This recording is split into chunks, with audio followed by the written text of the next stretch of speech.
شاید یہی وجہ ہے کہ اس شہر کو اب تک سکون نہیں مل رہا۔ آج سے کئی سال پہلے ایک گھر ایسا تھا جہاں صرف مسکراہٹیں تھیں، جس نے اپنی برسوں سے محیط غربت اور ضرورتوں کو ماضی کا قصہ بنا دیا تھا۔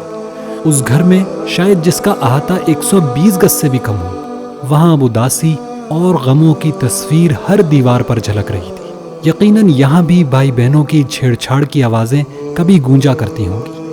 اس گھر میں ایک بھائی اور اس کی 3 بہنیں اپنی ماں کے ساتھ خوشحال باعزت زندگی گزار رہے تھے۔ لڑکیاں اپنی ممانی، پھپھی اور ایک کزن کے ساتھ فیکٹری میں ملازم تھیں۔ جوان بیٹیوں والے ایسے گھرانے اپنی خواتین اور بچیوں کو اسی وقت فیکٹریوں میں بھیجتے ہیں جب انہیں یہ احساس ہو کہ سب مل کر محنت کریں گے تبھی اس گھر کی بچیاں عزت کے ساتھ اپنے اپنے گھروں کی ہو سکیں گی۔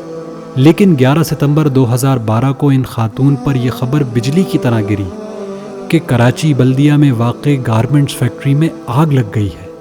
یہ سننا ایسا تھا جیسے قیامت برپا ہو گئی ہو۔ یہ وہی فیکٹری تھی جہاں ان خاتون کی بچیاں کام کرتی تھیں۔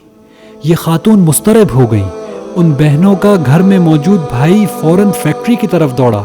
اس کے لیے صرف اس کی بہنیں اہم تھیں اور وہ ان بلند شعلوں میں اپنی بہنوں کو بچانے کی کوشش میں اپنی جان سے ہاتھ دھو بیٹھا۔ اب ان خاتون کے سامنے ان کی اولادیں نہیں، صرف خاکستر راکھ تھی۔ ان کو یہ بھی نہیں پتا تھا کہ یہ انہی کے جگر ٹکڑے ہیں یا کسی اور کے لاشیں۔ اس بلدیہ فیکٹری میں جلائے جانے والے جرم کے نتیجے میں ہر متاثرہ خاندان کی روداد سن کر سینہ پھٹ سا جاتا ہے۔ ان خاتون کی 3 بیٹیاں، 1 بیٹا، نند، بھابھی اور بھانجی اس لالچ کی سازش میں خاکستر ہو گئے۔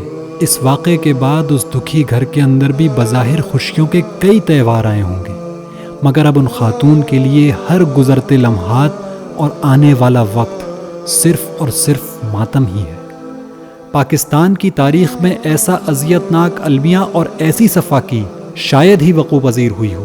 شاید تاریخ میں گزرے فرعون اور چنگیز خان جیسے ظالم اور سفاک لوگ بھی یہ واقعہ سنیں تو کانپ جائیں، مگر اس شہر کی زمین پر یہ ہولناک کھیل بھی کھیلا گیا تھا کہ اس واقعے کو گزرنے کے کئی سال تک نہ منصف تھا، نہ انصاف تھا اور نہ کوئی دادرس۔ صفاقی کا عالم یہ کہ بلدیہ فیکٹری کے قاتلوں کے وکیل فروغ نسیم اگلی بار حکومت میں وزیر قانون بن گئے۔ جنہیں مقتولین کے ساتھ کھڑا ہونا تھا، قاتلوں کے ساتھ جا کھڑے ہوئے۔ اور لمحہ فکریہ تو یہ ہے کہ جو قاتلوں کے وکیل تھے وہ قانون ساز بن گئے۔ ان خاتون کو شاید اس امید نے زندہ رکھا کہ وہ قاتلوں کو اپنی آنکھوں کے سامنے سزا پاتے دیکھیں گی۔ اس تمنا اور خواہش میں پچھلے کئی سال سے یہ دکھیاری ماں در در کی ٹھوکریں کھاتی رہی۔ اگر اب بھی ان کو انصاف نہ ملا تو یہ بھی رب کے پاس جا کر ہم سب کی شکایت کریں گی، کیونکہ بلدیہ فیکٹری میں جان دینے والے شکایت تو لگا چکے، جب ہی شاید اس شہر کو اب تک سکون نہیں مل رہا۔